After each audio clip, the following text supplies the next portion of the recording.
Assalamualaikum warahmatullahi wabarakatuh. Perkenalkan, nama saya Heliatu Jahro dengan NIM 2514 120034, kelas 1C, mahasiswi program studi Ekonomi Syariah, Fakultas Ekonomi dan Bisnis Islam. Pada kesempatan ini saya akan menyampaikan tugas ujian akhir semester pada mata kuliah Metodologi Studi Islam. Tugas ini disusun sebagai bentuk pemenuhan evaluasi akhir semester. Adapun topik yang akan saya bahas dalam tugas ini adalah tentang salah satu tokoh penting dalam sejarah pemikiran Islam, yaitu Muhammad bin Abdul Wahhab. Beliau dikenal sebagai seorang ulama dan pembahari Islam yang lahir di Najd, Arab Saudi pada abad ke-18. Muhammad bin Abdul Wahhab memiliki peran besar dalam gerakan pemurnian ajaran Islam dengan menekankan pentingnya tauhid serta mengajak umat Islam untuk kembali kepada Al-Quran dan Sunnah. Melalui pembahasan ini, diharapkan kita dapat memahami latar belakang, pemikiran, serta pengaruh Muhammad bin Abdul Wahhab dalam perkembangan Islam, khususnya dalam aspek akidah dan pembaharuan keagamaan. Muhammad bin Abdul Wahhab memiliki nama lengkap Muhammad bin Abdul Wahhab bin Sulaiman al-Najdi. Ia lahir pada tahun 1115 Hijriah atau 1703 Masehi di Unainah, wilayah Najd sekarang merupakan Arab Saudi, sekitar 70 km dari Riyadh. Ia berasal dari keluarga ulama terpandang. Ayahnya, Abdul Wahhab bin Sulaiman, merupakan seorang tokoh agama dan hakim qadhi di daerahnya.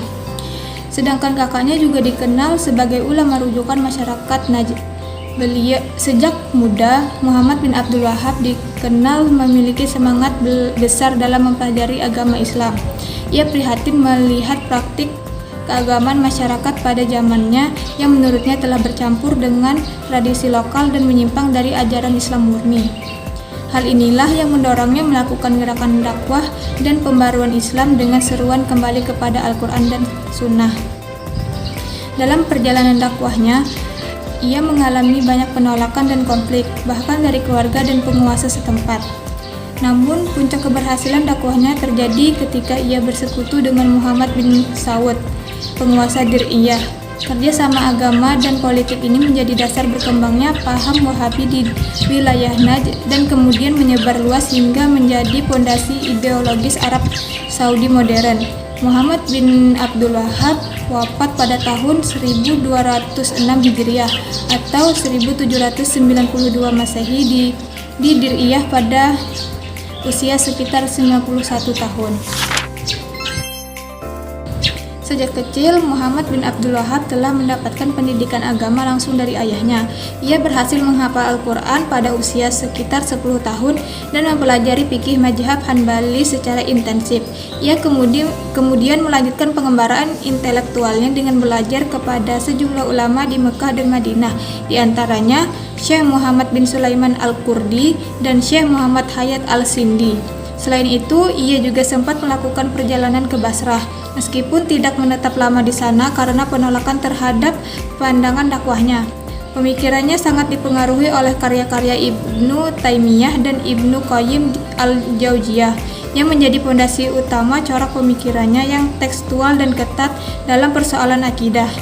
Ia dikenal lebih banyak belajar secara otodidak melalui pembacaan kitab, dan hal itu turut membentuk karakter pemikirannya yang tegas dan keras dalam menilai praktik keagamaan masyarakat. Muhammad bin Abdul Wahhab dikenal sebagai ulama yang sangat produktif menulis, terutama dalam bidang akidah dan tauhid. Karya-karyanya sebagian besar bertujuan memurnikan ajaran Islam dari praktik yang dianggap bid'ah dan syirik. Beberapa karya pentingnya: pertama, Mufid al-Mustafid di Kufri Tariki al-Tauhid; 2, Mukhtasar Siratir Rasulullah SAW; 3, Majmu'atu Rasail fi al-Tauhid wa al-Imam; 4, Kashfu Asyubhat; 5, Fadl al-Islam; 6, Fadail al-Quran; 7, Fatawa wa Masail; 8, Salasah al-Usul; 9, Masail al-Jahiliyah; 10, Al-Kabair; 11, Arba'u Qawaid; 12, Al-Qawaid al-Arba'ah, dan masih banyak lagi. Sebagian besar karya tersebut menekankan konsep tauhid uluhiyah. penolakan terhadap tawasul, ziarah kubur tertentu, serta tradisi keagamaan yang tidak memiliki dasar eksplisit dalam Al-Quran dan Sunnah. Inti pemikiran Muhammad bin Abdul Wahhab terletak pada pemurnian ajaran Islam, terutama dalam aspek akidah tauhid. Ia beranggapan bahwa umat Islam pada masanya telah banyak menyimpang dari ajaran Islam yang murni karena bercampur dengan tradisi, budaya lokal, dan praktik keagamaan yang tidak memiliki dasar jelas dalam Al-Quran dan Sunnah. Beberapa pokok pemikirannya adalah: pertama, pemurnian tauhid. Muhammad bin Abdul Wahhab menekankan bahwa tauhid harus murni, yaitu mengesahkan Allah dalam segala bentuk ibadah. Ia menolak segala bentuk perantara dalam ibadah seperti tawasul kepada orang yang sudah wafat, ziarah kubur yang berlebihan, dan praktik-praktik yang dianggap mendekati syirik. Kedua, penolakan terhadap bid'ah. Menurutnya, segala bentuk ibadah yang tidak memiliki dasar eksplisit dari Al-Quran dan Sunnah dianggap bid'ah dan harus ditinggalkan. Ia menilai bid'ah sebagai penyebab utama rusaknya kemurnian. Terus ketiga, pendekatan tekstual. Dalam memahami nas agama, ia cenderung sangat tekstual dan menolak penafsiran yang bersifat takwil, terutama dalam masalah akidah. Ia hanya menerima dalil yang jelas dan menolak praktik keagamaan yang berbasis tradisi tanpa dalil eksplisit. Terus yang keempat, sikap tegas terhadap penyimpangan. Pemikirannya juga dikenal keras karena menganggap praktik-praktik tertentu sebagai kesyirikan, bahkan mengkafirkan pelakunya. Hal inilah yang kemudian memunculkan banyak kontroversi dan penolakan dari ulama lain, termasuk dari keluarganya sendiri. Walaupun Muhammad bin Abdul Wahhab hidup pada abad ke-18, pemikirannya masih memiliki pengaruh besar hingga saat ini, terutama melalui gerakan Salafi. Kontribusinya antara lain: pertama, munculnya gerakan Salafi global. Pemikirannya menjadi fondasi utama lahirnya gerakan Salafi yang berkembang di berbagai negara, termasuk Indonesia. Gerakan ini mengusung slogan kembali kepada Al-Quran dan Sunnah sebagai respon terhadap praktik Islam yang dianggap menyimpang. Terus kedua, pengaruh dalam dakwah kontemporer. Jika pada masanya Muhammad bin Abdul Wahhab berdakwah melalui penguasa politik, maka saat ini pengaruhnya diteruskan melalui media sosial seperti YouTube, kajian daring, dan platform digital lainnya. Ini membuat ajarannya mudah diakses oleh generasi muda muslim. Terus ketiga, mendorong kesadaran tauhid. Kontribusi positifnya adalah meningkatnya kesadaran sebagian umat Islam untuk lebih serius mempelajari tauhid dan berhati-hati dalam menjalankan ibadah agar sesuai dengan dalil. Terus yang keempat, memicu diskursus dan kritik dalam Islam. Di sisi lain, pemikirannya juga memicu perdebatan serius di dunia Islam.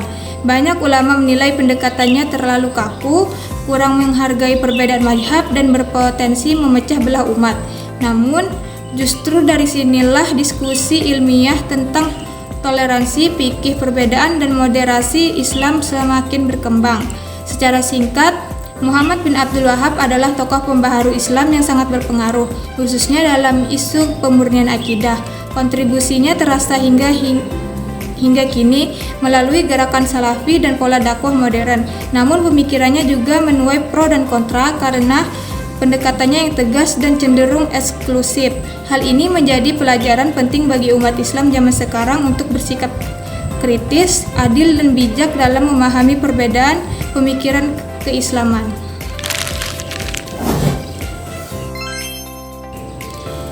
Menurut pandangan saya pribadi, pemikiran Muhammad bin Abdul Wahhab tidak sepenuhnya salah, tetapi juga tidak sepenuhnya benar jika diterapkan secara kaku di semua tempat dan zaman. Saya melihat beliau sebagai tokoh yang serius menjaga kemurnian tauhid, namun cara beliau dalam memahami dan menerapkan ajaran Al-Quran cenderung terlalu keras dan sempit. Di satu sisi, saya setuju dengan semangat beliau untuk mengajak umat Islam kembali kepada Al-Quran dan Sunnah, serta menjauhkan diri dari perbuatan syirik. Itu adalah tujuan yang baik dan mulia. Namun di sisi lain, saya merasa cara beliau menilai praktik keagamaan orang lain terlalu cepat menyalahkan, bahkan sampai menganggapnya sesat atau kafir. Padahal, tidak semua perbedaan praktik dalam Islam berarti menyimpang dari ajaran agama. Islam sendiri adalah agama yang luas dan memiliki banyak perbedaan pendapat di kalangan ulama. Menurut saya, perbedaan tersebut seharusnya disikapi dengan sikap saling menghargai, bukan dengan sikap saling menghakimi. Kalau melihat dari latar belakangnya, saya bisa memahami mengapa Muhammad bin Abdul Wahab memiliki pemikiran seperti itu. Ia hidup di lingkungan masyarakat yang saat itu memang banyak melakukan praktik keagamaan yang bercampur dengan tradisi lokal, seperti pemujaan kuburan, meminta berkah kepada orang yang sudah meninggal, dan ritual yang tidak jelas dasarnya. Kondisi sosial keagamaan yang seperti itu menurut saya membuat beliau merasa Islam sudah jauh menyimpang, sehingga ia memilih jalan pemurnian yang tegas dan ekstrim. Ditambah lagi, beliau hidup di masa di mana pendidikan agama belum merata dan banyak masyarakat awam mengikuti tradisi turun-temurun tanpa dasar ilmu. Selain itu, dukungannya terhadap kekuasaan politik juga membuat pemikirannya semakin kuat dan keras. Ketika pemikiran agama digabungkan dengan kekuasaan, menurut saya wajar jika pendekatannya menjadi lebih memaksa dan kurang toleran terhadap perbedaan. Menurut saya, yang kurang tepat dari pemikiran Muhammad bin Abdul Wahab adalah sikapnya yang terlalu mudah menyalahkan dan membid'ahkan praktik orang lain. Padahal dalam Islam, tidak semua hal yang tidak dilakukan Nabi otomatis menjadi sesat, selama tidak bertentangan dengan prinsip tauhid dan syariat. Seharusnya ajaran Islam dipahami dengan pendekatan yang lebih seimbang, yaitu tetap berpegang pada Al-Quran dan Sunnah, menghargai perbedaan mazhab dan pendapat ulama, dan mengedepankan akhlak, hikmah, dan kelembutan dalam berdakwah. Islam yang benar menurut saya adalah Islam yang tegas dalam akidah, tetapi lembut dalam sikap. Rasulullah SAW tidak pernah memaksakan dakwah dengan kekerasan atau penghakiman, melainkan dengan contoh akhlak yang baik. Jika tujuan dakwah adalah memperbaiki umat, maka caranya juga harus mencerminkan nilai Islam itu sendiri, bukan justru membuat umat terpecah dan saling menyalahkan. Berdasarkan pembahasan dan analisis yang telah saya sampaikan, dapat saya simpulkan bahwa Muhammad bin Abdul Wahab merupakan tokoh pembaharu Islam yang memiliki niat baik dalam menjaga kemurnian ajaran tauhid. Pemikirannya lahir dari keprihatinan terhadap kondisi umat Islam pada zamannya yang banyak mencampurkan ajaran agama dengan tradisi dan kebiasaan yang tidak memiliki dasar yang jelas. Dalam hal ini, semangat beliau untuk mengajak kembali kepada Al-Quran dan Sunnah patut diapresiasi. Namun menurut saya, cara pendekatan yang digunakan dalam menyebarkan pemikirannya cenderung terlalu keras dan kurang bijaksana. Sikap yang mudah menyalahkan, membid'ahkan, bahkan mengkafirkan pihak lain justru berpotensi menimbulkan perpecahan di tengah umat Islam. Padahal Islam adalah negara yang mengajarkan kedamaian, toleransi, dan menghargai perbedaan pendapat selama masih berada dalam koridor ajaran Islam. Oleh karena itu, saran saya sebagai generasi muda masa kini adalah bersikap selektif dan kritis dalam menerima pemikiran tokoh-tokoh Islam, termasuk Muhammad bin Abdul Wahab. Kita dapat mengambil nilai-nilai positif dari pemikirannya, seperti semangat memurnikan tauhid dan kesungguhan dalam beragama, namun tetap mengimbanginya dengan sikap moderat, toleran, dan berakhlak mulia. Selain itu, dalam berdakwah dan beragama, seharusnya kita lebih mengedepankan hikmah, dialog, dan kasih sayang, bukan pemaksaan atau penghakiman. Dengan begitu, ajaran Islam dapat benar-benar menjadi rahmat bagi semua, bukan sumber konflik dan perpecahan. Dari pembahasan mengenai pemikiran Muhammad bin Abdul Wahab, ada beberapa pelajaran penting yang bisa kita ambil. Salah satunya adalah pentingnya menjaga kemurnian tauhid dan kesungguhan dalam beragama. Tokoh ini mengajarkan bahwa seorang muslim tidak boleh menjalankan ibadah hanya karena kebiasaan atau ikut-ikutan, tetapi harus disertai dengan pemahaman dan dasar yang jelas. Sikap kritis terhadap praktik keagamaan yang menyimpang dari ajaran Islam merupakan hal yang baik selama dilakukan dengan ilmu dan kebijaksanaan. Namun dari sisi lain, kita juga belajar bahwa cara menyampaikan kebenaran sama pentingnya dengan kebenaran itu sendiri. Sikap yang terlalu keras, mudah menyalahkan, dan kurang menghargai perbedaan justru bisa menimbulkan perpecahan di tengah umat Islam. Dari sini kita diajarkan untuk tidak tergesa-gesa dalam menilai praktik keagamaan orang lain, apalagi sampai merasa paling benar sendiri. Sebagai seorang muslim, sikap yang harusnya kita ambil adalah bersikap adil dan seimbang. kita perlu tegas dalam menjaga akidah dan prinsip agama, tetapi tetap mengedepankan akhlak yang baik, sikap rendah hati, dan toleransi terhadap perbedaan pendapat. Perbedaan dalam Islam adalah hal yang wajar, dan menyikapinya dengan bijak justru menunjukkan kedewasaan dalam beragama. Pada akhirnya, menjadi muslim yang baik bukan hanya tentang benar atau salahnya pemahaman, tetapi juga tentang bagaimana kita bersikap terhadap sesama.